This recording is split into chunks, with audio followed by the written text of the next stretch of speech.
ölüm bu torpağı vəsf edərək. Azərbaycan dünyasından baxar dünyaya. Azərbaycan, mayası nur, qarası nur ki. Hər daşından alıb bildi ox ola bilər. Azərbaycan deyəndə ayağa dur ki. Füzulinin ürəyinə toxuna bilər. Oğulları kül gəzdirər biləklərində. Oğulların göz ayşəsi gözələrdir. Azərbaycan səhərinin bəbəşlərində.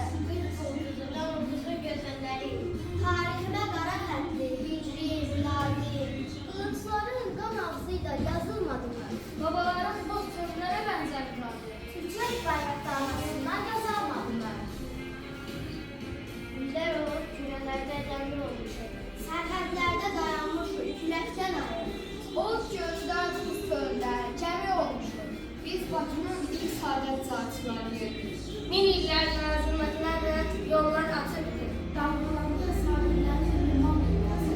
Azərbaycan qatarda yollar açıqdır. Damlalar kızı şərqli duman dünyası. Azərbaycan mayası nur, qayası nur ki. Hər daşından alov dilli ox ola bilər. Azərbaycan deyiləndə ayaq